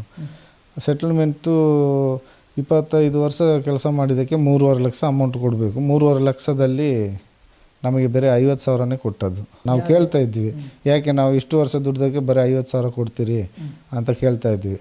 ಹಾಗೆ ಬೇಕಂತಲೇ ಓಡಿಸಿದ್ದು. ನಮ್ಮನ್ನು ಹೋಗುವಾಗ ಎಲ್ಲ ಬರೆಸ್ಕೊಂಡು ಕಳಿಸಿದ್ದಾರೆ, ಇವರೇ ಬಿಟ್ಟು ಹೋಗಿದ್ದು ಅಂತೇಳಿ ಎಲ್ಲ ಹೇಳಿ ಕಳಿಸಿಬಿಟ್ಟು ನಾವು ಕೆಲಸ ಬಿಟ್ಟು ಊರಿಗೆ ಹೋದ್ವಿ. ಆನಂತರ ನಾವು ನಮ್ಮಷ್ಟಿಗೆ ಇದ್ವಿ. ಈಗ ಈ ಸೌಜನ್ಯನ ನ್ಯೂಸ್ ಎಲ್ಲ ಯೂಟ್ಯೂಬಲ್ಲಿ ಬರೋದು ಗೊತ್ತಾಗಿ, ಸರಿ ನೋಡೋಣ, ನಾವು ತುಂಬ ಹೆಣಗಳು ಹಾಕಿದ್ದೀವಲ್ಲ, ಏನೋ ನಮಗೊಂದು ಪುಣ್ಯ ಸಿಕ್ಕಿದರೆ ಸಿಕ್ಕಲಿ ಅಂತೇಳಿ ಅಂತೇಳಿ ನಾನೇ ಮುಂದೆ ಬಂದು ಹೇಳ್ತಾ ಇದ್ದೀನಿ ಅಷ್ಟೇ. ಈಗ ನಿಮಗೆ ಸಂಬಳ ಎಲ್ಲ ಯಾರು ಕೊಡ್ತಾ ಇದ್ರು? ಎಂಕ್ವೈರಿ ಆಫೀಸಿಂದ ಕೊಡ್ತಾಯಿದ್ರು, ಮಾಹಿತಿ ಕಚೇರಿ. ಇದುವರೆಗೂ ಭೇಟಿ ಆಗಲೇ ಇಲ್ವಾ? ಅವರೇ ಸಂಬಳ ಕೊಡ್ತಾ ಇದ್ದಾರೆ? ಇಲ್ಲ, ಅವ್ರ ಸಂಬಳ ಕೊಡೋದು ಎಂಕ್ವೈರಿ ಆಫೀಸ್. ಹೇಗೆ ಸಂಬಳ ಕೊಡ್ತಾ ಇದ್ರು? ಅವ್ರು ಲಬ್ಬರ್ ಬ್ಯಾಂಡ್ ಹಾಕಿ ಈಗ ಕೊಡ್ತಾಯಿದ್ರು ಅಷ್ಟೇ. ಅದೇನು ಸೈನ್ ಏನೇನು ತಗೊಳ್ತಾ ಇರಲಿಲ್ಲ. ಯಾವುದಕ್ಕೆ ಲಬ್ಬರ್ ಬ್ಯಾಂಡ್ ಹಾಕಿ? ಹಣಕ್ಕೆ ರಬ್ಬರ್ ಬ್ಯಾಂಡ್ ಹಾಕೋದು, ಒಂದು ನೋಟಿಗೆ ಈ ಡಬ್ಬಿಯಿಂದ ಈಗ ಕೈಯಲ್ಲಿ ಕೊಡ್ತಿದ್ರು, ಹಿಡ್ಕೊಳ್ತಾ ಇದ್ವಿ. ಡಬ್ಬಿಯಲ್ಲಿ ಅಂದರೆ ಒಂದು ಬಾಲಲ್ಲಿ ಹಿಡ್ಕೊಂಡು ಬರ್ತಾಯಿದ್ರು, ಎಲ್ಲರ ಹೆಸರು ಹೇಳಿ ಅದರಲ್ಲಿ ಒಂದೊಂದು ಹೆಸರು ಚೀಟಿಯಲ್ಲಿ ಸಿಕ್ಕಿಸಿ ಹಾಗೆ ಹೆಸರು ಕರೆದು ಈಗ ಕೊಟ್ಬಿಡ್ತಿದ್ರು. ರೂಮ್ ಬಾಯ್ನವರು, ಇವರು ಮ್ಯಾನೇಜರ್ನವರು ಹಾಗೆ ಭಿಕ್ಷೆ ಥರ ಬಿಡಬೇಕು ಅವರು. ಹೌದು, ಕೈಯಲ್ಲಿ ಕೊಡ್ತಾರಲ್ಲ, ಈಗ ಹಾಕಿಬಿಡ್ತಿದ್ರು. ಈಗ ಭಿಕ್ಷೆಗೆ ಕೈಯಲ್ಲಿ ಕ್ಯಾಚ್ ಇಟ್ಕೊಳ್ಬೇಕು ಹಣವನ್ನು. ಯಾರಿಗೆ ಎಷ್ಟು ಅಂತ? ಹೌದು, 1,800, 900 ಈ ಥರ ಕೊಡ್ತಾಯಿದ್ರು. ಅದನ್ನು ಪಿನ್ ಮಾಡಿ ನಾವು ಹಾಗೆ ಕ್ಯಾಚ್ ಮಾಡ್ತಾಯಿದ್ವಿ. ಇತ್ತೀಚೆಗೆ ಸೈನ್ ತಗೊಳ್ತಾರೆ ಅಷ್ಟೇ, ಈಗೀಗ ಸ್ವಲ್ಪ ಸಮಯ. ಅಂದರೆ ನೀವು ಕೆಲಸ ಬಿಟ್ಟಿರುವಂತಹ ಕಾರಣ ಏನು ಅಂತ ಹೇಳಿದ್ರೆ, ನೀವು ವಿಠಲ್ ಗೌಡ್ರು ಅಂತ ಹೇಳಿದ್ರೆ ಸೌಜನ್ಯಲ ಮಾವ ಯಾರಿದ್ದಾರೆ ಅವರ ಅಂಗಡಿಗೆ ಜಾಸ್ತಿಯಾಗಿ ಮಾತಾಡೋಕ್ಕೆ ಹೋಗ್ತಾ ಇದ್ರಿ ಅನ್ನುವಂಥ ಕಾರಣಕ್ಕೆ ನಿಮಗೂ ಕೂಡ ಟಾರ್ಚರ್ ಕೊಡುತ್ತಾ ಇದ್ರು. ಸೊ ಆ ಕಾರಣಕ್ಕಾಗಿ ನೀವು ಬಿಟ್ಟು ಹೋಗುವಂಥ ಪರಿಸ್ಥಿತಿ ಕೂಡ ಬಂತು. ನಿಮಗೆ ಏನಾದರೂ ಸೌಜನ್ಯ ವಿಚಾರದಲ್ಲಿ ಈ ಥರ ಹೇಳಬೇಡ, ಈ ಥರ ಆಗಿದೆ, ರವಿ ಪೂಜಾರಿ ಹೇಳಿದ್ದು ವಿಷಯ ನಿಮಗೆ ಗೊತ್ತಿದೆ ಅಂಥೇಳಿ ಅವ್ರಿಗೆ ಗೊತ್ತಿತ್ತಾ? ಇಲ್ಲ, ಗೊತ್ತಿಲ್ಲ. ಅದು ಗೊತ್ತಿದ್ದರೆ ನಮ್ಮನ್ನು ಅಲ್ಲೇ ಮುಗಿಸ್ಬಿಡ್ತಿದ್ರು. ನಾವು ಗೊತ್ತಿಲ್ಲ, ಅವ್ರಿಗೆ ಹೇಳಲಿಲ್ಲ. ನಾವು ನಮಗೆ ಗೊತ್ತಿದೆ ಅಂತ ಅವ್ರಿಗೆ ಗೊತ್ತಿಲ್ಲ. ಮಾತುಕತೆ ಆಡ್ತಾ ಇದ್ವಿ, ಅವನೊಟ್ಟಿಗೆ ಚಂದದಲ್ಲಿದ್ವಿ. ಯಾಕಂದರೆ ತುಂಬ ಜನ ಸತ್ತೋದ್ರಲ್ಲ, ಇಲ್ಲಾಂದರೆ ನಮ್ಮನ್ನು ಸಾಯಿಸಿಬಿಡ್ತಿದ್ರು. ಅವ್ರಿಗೆ ಗೊತ್ತಿಲ್ಲ, ನಮಗೆ ಗೊತ್ತಿರೋ ವಿಷಯ ಅವ್ರಿಗೆ ಗೊತ್ತಿಲ್ಲ. ಹಾಗೆ ವಾಪಸ್ ಬಂದರೆ ಅಲ್ಲಿಂದ 2014ರಿಂದ ಏನು ಕೆಲಸ ಮಾಡ್ಕೊಂಡು ಆ ಕಡೆ ನಾವು ಬೇರೆ ಮಂಡ್ಯಕ್ಕೆ ಹೋದ್ವಿ. ನಮ್ಮೂರಲ್ಲಿ ಒಂದು ಬೇರೆ ಗ್ರಾಮದಲ್ಲಿ ಕೆಲಸ ಮಾಡಿಕೊಂಡು ಇದ್ವಿ. ನಮ್ಮದು ಜಮೀನೆಲ್ಲ ಇವರನ್ನು ಧರ್ಮಸ್ಥಳ ನಂಬಿ ನಮ್ಮದು 20 ಗುಂಟೆ ಜಮೀನು ಹೋಯಿತು. ಮನೆ ಜಾಗದಲ್ಲಿ ಸಿದ್ದರಾಮಯ್ಯ ಮುಖ್ಯಮಂತ್ರಿ ನೀರಿಂದ ಇದು ಕಟ್ಟರು, ಫಿಲ್ಟ್ರು 5 ರೂಪಾಯಿ ಹಾಕಿದರೆ ನೀರು ಬರ್ತದೆ 20 ಲೀಟ್ರು. ಅದನ್ನು ನಮ್ಮ ಜಾಗದಲ್ಲಿ ಕಟ್ಕೊಂಡಿದ್ದಾರೆ. ಮತ್ತು ನಾವು ಹೋಗಿ ಕೇಳಿದ್ದಕ್ಕೆ ಅವರು ಆ ನೀರನ್ನ ಇದು ಕಟ್ಟಿದವರು ಗೊತ್ತಿಲ್ಲ ಸಾರಿ, ನಾವು ಹುಡುಕಾಡಿದ್ವಿ, ಜಾಗದಲ್ಲಿ ಯಾರು ಸಿಕ್ಕಲಿಲ್ಲ ಜಾಗದವರು, ನಾವು ಮತ್ತೆ ಕಟ್ಕೊಂಡ್ಬಿಟ್ವಿ, ನೀವು ಇರ್ತಿದ್ರೆ ನಿಮಗೊಂದು ಕೆಲಸ ಕೊಡಿಸ್ತಿದ್ವಿ ಇದರಲ್ಲಿ ಅಂತ ಹೇಳಿದರು.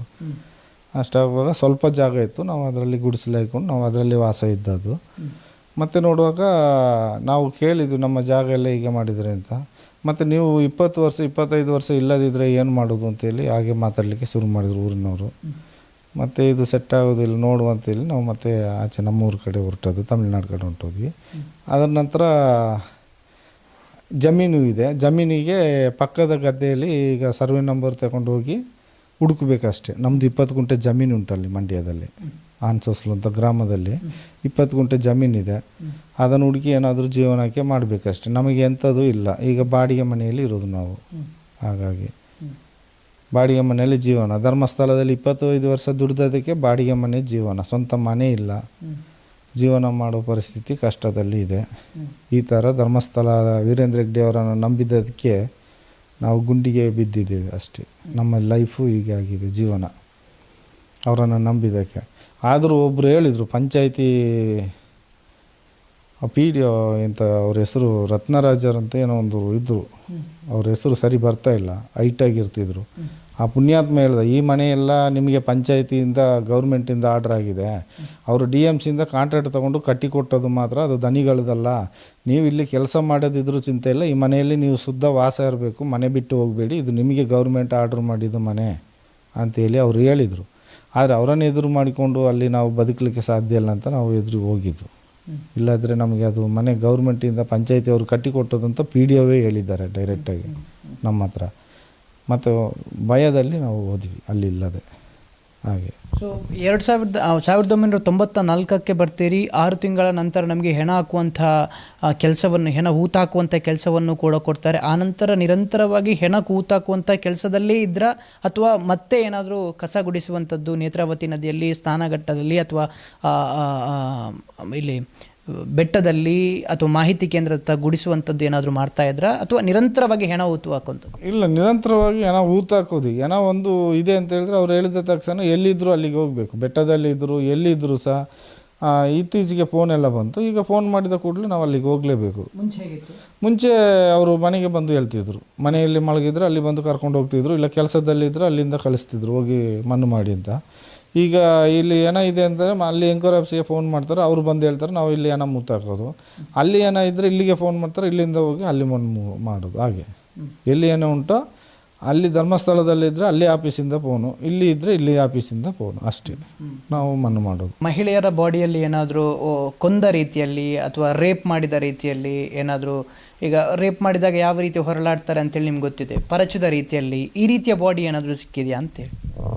ಅಂದರೆ ಕೆಲವು ನೋಡಲಿಕ್ಕೆ ಹಾಗೆ ಕಾಣ್ತಾ ಇತ್ತು, ಹಾಗೇನೇ ಇರ್ತಾಯಿತ್ತು. ನೀವು ಈಗ ಹೇಳೋ ರೀತಿಯಲ್ಲಿ ಇರ್ತಾಯಿತ್ತು. ಆದರೆ ನಾವು ಏನು ಮಾತಾಡಲಿಕ್ಕೆ ಗೊತ್ತಿಲ್ಲ, ನಾವು ನೋಡಿದರೆ ಅಷ್ಟೇ ಮಣ್ಣು ಮಾಡಿ ಬಿಡೋದು. ಆ ರೀತಿ ಎಲ್ಲ ಸಿಗ್ತಾಯಿತ್ತು ಡೆಡ್ ಬಾಡಿ ಎಲ್ಲ. ಅದನ್ನೆಲ್ಲ ಏನು ಪೋಸ್ಟ್ ಮಾರ್ಟಮ್ ಟೈಪ್ ಮಾಡ್ತಾ ಇದ್ರ, ಹೊಟ್ಟೆ ತಿವಿದ ರೀತಿಯಲ್ಲಿ ಏನಾದರೂ ಇರ್ತಾ ಇತ್ತಾ ಅಥವಾ ನಿಮಗೆ ಸಿಕ್ಕ ತಕ್ಷಣ ಪೋಸ್ಟ್ ಮಾರ್ಟಮ್ಗೆ ಕಳಿಸುವಂಥದ್ದು ಏನಾದರೂ ಮಾಡ್ತಾ ಇದ್ರ ಪೊಲೀಸರು? ಇಲ್ಲ, ಅದೇನು ಪೋಸ್ಟ್ ಮಾರ್ಟಮ್ ಏನೂ ಮಾಡ್ತಿರ್ಲಿಲ್ಲ. ಹೆಣಗಳನ್ನು ನಾವು ಅಲ್ಲಿಗೆ ಮಣ್ಣು ಮಾಡೋದು ಊರಿನವ್ರಿಗೆ ಎಲ್ಲರಿಗೆ ಜನಗಳಿಗೆ ಗೊತ್ತು. ನಾವು ಪೋಸ್ಟ್ ಮಾರ್ಟಮ್ ಏನು ಮಾಡೋದಿಲ್ಲ, ಅವರು ಏನು ಒಂದು ಮಾಡ್ತಿರ್ಲಿಲ್ಲ. ನಾವು ಹಾಗೇನೆ ಮಣ್ಣು ಮಾಡ್ತಿದ್ವಿ, ಎಲ್ಲ ಡೈರೆಕ್ಟಾಗಿ ಮಣ್ಣು ಮಾಡ್ತಾಯಿದ್ವಿ. ಪೋಸ್ಟ್ ಮಾರ್ಟಮ್ ಏನು ಮಾಡ್ತಾ ಇರಲಿಲ್ಲ, ಆಗಲೇ ಮಣ್ಣು ಮಾಡೋದು. ಧರ್ಮಸ್ಥಳದಲ್ಲಿ ಕೆಲಸ ಮಾಡ್ತಾ ಇದ್ದೀನಿ ಅನ್ನೋದಕ್ಕೆ ಸಾಕ್ಷಿ ಏನಿದೆ? ಅವರು ಎಂಥ ಸಾಕ್ಷಿಯೂ ಕೊಡಲಿಲ್ಲ. ರೇಷನ್ ಕಾರ್ಡು, ಆಧಾರ್ ಕಾರ್ಡು ಇದೆಲ್ಲ ಇದೇ ಸಾಕ್ಷಿ. ಮತ್ತು ಧರ್ಮಸ್ಥಳದ್ದು ರೇಷನ್ ಕಾರ್ಡು, ಆಧಾರ್ ಕಾರ್ಡು ಇದೆಲ್ಲ ಇದೆ. ಐ ಡಿ ಕಾರ್ಡು ಏನೂ ಇಲ್ಲ, ಕೊಡ್ತಿರಲಿಲ್ಲ. ಆಗೆಲ್ಲ ಇರಲಿಲ್ಲ ಐ ಡಿ ಕಾರ್ಡ್. ಈಗ ಐ ಡಿ ಕಾರ್ಡ್ ಎಲ್ಲರಿಗೂ ಕೊಡ್ತಾ ಇದ್ದಾರೆ. ಆಗೆಲ್ಲ ಐ ಡಿ ಕಾರ್ಡ್ ಎಲ್ಲ ಇರಲಿಲ್ಲ. ಇತ್ತೀಚೆಗೆ ಎಲ್ಲರಿಗೂ ಕುತ್ತಿಗೆಯಲ್ಲೇ ಐ ಡಿ ಕಾರ್ಡು, ಇಲ್ಲಾಂದರೆ ಜೋಬಲ್ಲಿ ಐ ಡಿ ಕಾರ್ಡ್ ಹಾಕ್ಕೊಳ್ಬೇಕು ಅಂತೇಳಿ ರೂಲ್ಸ್ ಮಾಡಿದ್ದಾರೆ. ಹಾಗೆ ಎಂಥದ್ದು ಇಲ್ಲ, ಯಾರಿಗೂ ಐ ಡಿ ಕಾರ್ಡ್ ಇಲ್ಲ, ಮುಖ ಪರಿಚಯ ಅಷ್ಟೇ. ಹೋಗುವಾಗ ಏನಾದರೂ ಬರೆದು ಕೊಟ್ಟಿದ್ರಾ? ಅದು ಬರೆದು ಕೊಟ್ಟಿದ್ದಾರೆ. ಹೋಗುವಾಗ ಇವರು ಕೆಲಸ ಇವರೇ ಬಿಟ್ಟು ಹೋಗೋದು ಅಂತೇಳಿ ಬರೆದು ಅವರು ಸೈನ್ ಮಾಡಿಸಿಕೊಂಡು ನಮ್ಮನ್ನು ಕಳಿಸಿದ್ದಾರೆ. ಅದು ಯಾವುದರಲ್ಲಿ ಸೈನ್ ಮಾಡಿಸಿದ್ದು? ಅದರಲ್ಲಿ ಧರ್ಮಸ್ಥಳ ಅಂತ ಹೆಸರು? ಇಲ್ಲ, ವೈಟ್ ಪೇಪರಲ್ಲಿ. ಅದರಲ್ಲಿ ಧರ್ಮಸ್ಥಳ ಅಂತ ಇಲ್ಲಲ್ಲ, ವೈಟ್ ಪೇಪರಲ್ಲಿ ಸೈನ್ ಮಾಡಿಸಿ ನಮ್ಮನ್ನು ಕಳಿಸಿಬಿಟ್ರು. ಬರೀ 50,000 ಕೊಟ್ಟು ಕಳಿಸಿದ್ರು. ನಮಗೆ ನಂತರ ಬಂದು ಕೆಲಸ ಮಾಡಿದವರಿಗೆ, ನಮಗೆ ನಂತರ ಓದೋದಕ್ಕೆ ಅವ್ರಿಗೆ ಒಂದು ತಿಂಗಳು 2 ತಿಂಗಳು ವ್ಯತ್ಯಾಸದಲ್ಲಿ ನಾವು ಹೋದ ನಂತರ ಅವರು ಹೋದರು. ಅವರಿಗೆಲ್ಲ 3.5 ಲಕ್ಷ ದುಡ್ಡು ಕೊಟ್ಟು ಕಳಿಸಿದ್ದಾರೆ ಅವರಿಗೆಲ್ಲ. ನಮಗೆ ಮತ್ತೆ ಅವರು ಹೇಳಿದರು, ನೀನು ಇದ್ದು ಹೋಗ್ತಿದ್ರೆ ನಿನಗೆ 3.5 ಲಕ್ಷ ಸಿಗ್ತಿತ್ತು ಅಂತ. ಬೇಡ, ನೀವು ತಗೊಂಡದ್ದು ಪುಣ್ಯ ನಿಮಗೆ ಸಾಕು, ನಮ್ಗೆ ಇದೇ ಬೇಕು ಅಂತೇಳಿ ನಾವು ಸುಮ್ಮನೆ ಆದ್ವಿ. ಪೇಪರಲ್ಲಿ ಏನು ಬರೆದಿದ್ರು? ಇವರು ನಾವೇನು ಓಡಿಸ್ತಾ ಇಲ್ಲ, ಅವರಷ್ಟಕ್ಕೆ ಅವರು ಹೋಗ್ತಾ ಇದ್ದಾರೆ ಅಂಥೇಳಿ ಅವರೇ ಬರ್ಕೊಂಡು ಸೈನ್ ಮಾಡಿಸ್ಕೊಂಡು ಕಳಿಸಿದ್ರು. ಮತ್ತು ಅಲ್ಲಿ ಉಡುಪುರು ಒಂದು ಚೀಟಿ ಬರೆದು ಕೊಟ್ಟಿದ್ದಿದೆ ನಮಗೆ, ಇಲ್ಲಿ ಕೆಲಸ ಮಾಡ್ತಾ ಇದ್ದಕ್ಕೆ ಅದೊಂದೇ ಪ್ರೂಫು. ಉಡುಪುರು ಒಂದು ಬರೆದು ಕೊಟ್ಟಿದ್ರು ಚೀಟಿ, ಅದು ಇದೆ. ಅದು ಇಲ್ಲಿ ವಾಸವಾಗಿದ್ದಾನೆ ಅಂತೇಳಿ ಒಂದು ಬರೆದು ಕೊಟ್ಟಿದ್ರು ಚೀಟಿ, ಅದು ಇದೆ. ಅವರು ಧರ್ಮಸ್ಥಳದ ಮೈನ್ ಮ್ಯಾನೇಜರ್. ಹೌದು, ನೋಡೋದು ಅವರೇ. ಇದೆ, ಅವ್ರದ್ದೆಲ್ಲ ಇದೆ. ಪೊಲೀಸ್ ಎಸ್ಐ ನಮಗೆ ಹೋಗ್ಬೇಕಾದ್ರೆ ನಮ್ಮದು ಸಾಮಾನೆಲ್ಲ ತಗೊಂಡು ಹೋಗ್ಲಿಕ್ಕೆ ಒಂದು ಲೆಟ್ರ್ ಬರೆದು ಕೊಟ್ಟಿದ್ರು. ಇವರು ರಿಟೈರ್ಡ್ ಆಗಿ ಹೋಗ್ತಾ ಇದ್ದಾರೆ ಅಂತೇಳಿ ನಮಗೊಂದು ಲೆಟ್ರ್ ಬರೆದು ಕೊಟ್ಟಿದ್ರು. ಅದು ಇದೆ. ವೋಟರ್ ಐ ಡಿ ಇದೆ ಧರ್ಮಸ್ಥಳದ. ಹೆದರಿಕೆ ಅಂದರೆ ಅಲ್ಲಿ ತೆಗಿಲಿಕ್ಕೆ ಹೋಗುವಾಗ ಏನಾದರೂ ಮಾಡ್ತಾರೆ ಅಂತ ಭಯ, ತುಂಬ ಭಯ. ನೀವು ಕಣ್ಣಲ್ಲಿ ಏನಾದರೂ ನೋಡಿದ್ದೀರಾ ಈ ಥರ ಮಾಡಿದ್ದು ಏನಾದರೂ? ಹೌದು, ಅಲ್ಲೆಲ್ಲ ತುಂಬ ರೌಡಿಸಮ್ ನಡೀತದೆ. ಯಾವ ರೀತಿಯಲ್ಲಿ? ಅದು ಅವರಿಗೆ ಬೇಡದವರು ಹೋದಾಗ ಕೊಂದಾಕಿಬಿಟ್ರೆ ಕಷ್ಟ, ಕೊಂದಾಕಿಬಿಡ್ತಾರೆ ಅಂತ. ಈಗ ಅಂದರೆ ಕೆಲವು ಸಾಕ್ಷಿ ಎಲ್ಲ ಸತ್ತಿದಲ್ಲ, ಹಾಗೆ ನಮ್ಮನ್ನು ಸಾಯಿಸ್ತಾರೆ ಅಂತ. ಹೌದು, ಅವರನ್ನು ಸ್ಲೋ ಪಾಯ್ಸನ್ ಕೊಟ್ಟು ಸಾಯಿಸಿದ್ದಾರೆ ಬಾಲಕೃಷ್ಣ ನಾಯಕನಿಗೆ. ಹೌದು, ನಮಗೆ ಗೊತ್ತುಂಟು. ಇಲ್ಲ, ನಾವು ಆವಾಗ ಇರಲಿಲ್ಲ, ನಮಗೆ ವಿಷಯ ಕೇಳಿದ್ದೀವಿ. ಇದೆಲ್ಲ ಹೂತಾಕುವಂಥದ್ದು ಎಲ್ಲ ವಿಚಾರ ವೀರೇಂದ್ರ ಹೆಗ್ಗಡೆ ಮತ್ತು ಹರ್ಷೇಂದ್ರ ಕುಮಾರ್ಗೆ ಗೊತ್ತಿದೆ ಅಂತೇಳಿ ಹೇಳ್ತೀರಾ ನೀವು? ಗೊತ್ತಿದ್ದೇ ಎಲ್ಲ ಆಗ್ತಾ ಇದ್ದದ್ದು, ಅವರಿಗೆ ಗೊತ್ತಿಲ್ಲದೆ ಅಲ್ಲಿ ಏನೂ ನಡೆಯಲ್ಲ. ಅವ್ರಿಗೆ ಗೊತ್ತಿದ್ದೇ ಇದೆಲ್ಲ ನಡೀತಾ ಇತ್ತು. ಹೌದು, ಅವ್ರಿಗೆ ಗೊತ್ತಿಲ್ಲದೆ ಯಾವುದು ನಡೆಯಲ್ಲ. ಒಂದು ಎಲೆ ಕೂಡ ಅಲ್ಲಿ ಆಡೋದಿಲ್ಲ. ಅವರಿಗೆ ಗೊತ್ತಿಲ್ಲ, ಅವರಿಗೆ ವಿಷಯ ತಿಳಿಸೇ ಎಲ್ಲ ಮಾಡ್ತಾರೆ. ತಿಳಿಸದೆ ಏನು ಮಾಡೋದಿಲ್ಲ.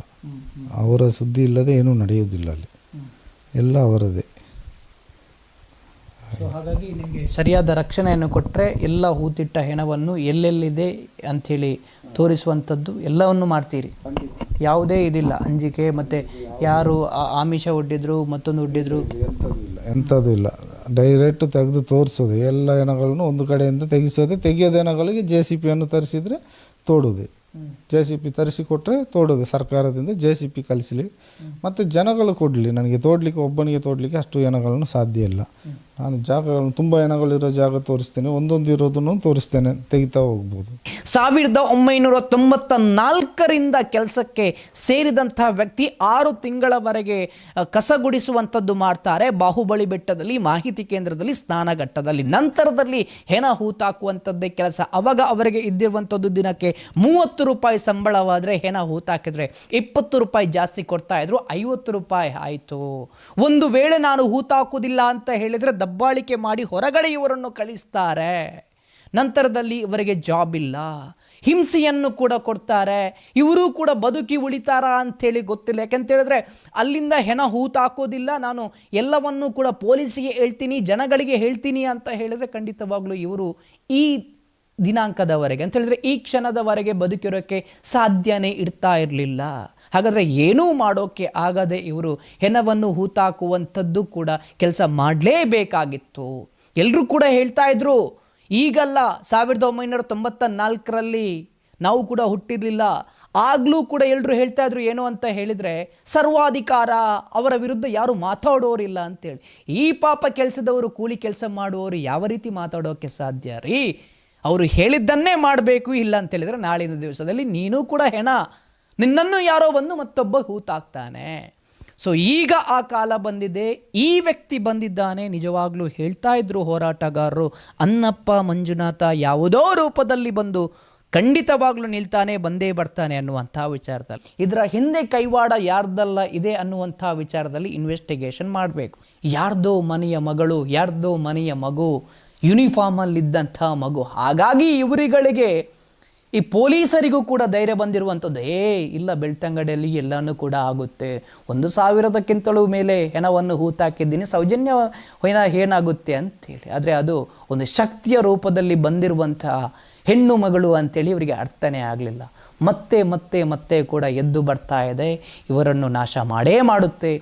ಇದರ ಮೇಲೂ ಯಾರಾದರೂ ಪ್ರಶ್ನೆ ಮಾಡೋರು, ಇದು ಸುಳ್ಳು, ಮತ್ತೊಂದು ಮಗದೊಂದು ಅಂತೇಳಿ ಹೇಳಿದರೆ ಖಂಡಿತವಾಗ್ಲೂ ಅವರನ್ನು ಕೂಡ ಇನ್ವೆಸ್ಟಿಗೇಷನ್ ಮಾಡಬೇಕು. ಯಾಕಂತ ಹೇಳಿದ್ರೆ ಅವರೂ ಕೂಡ ಪಾಲುದಾರರು ಅಂತ.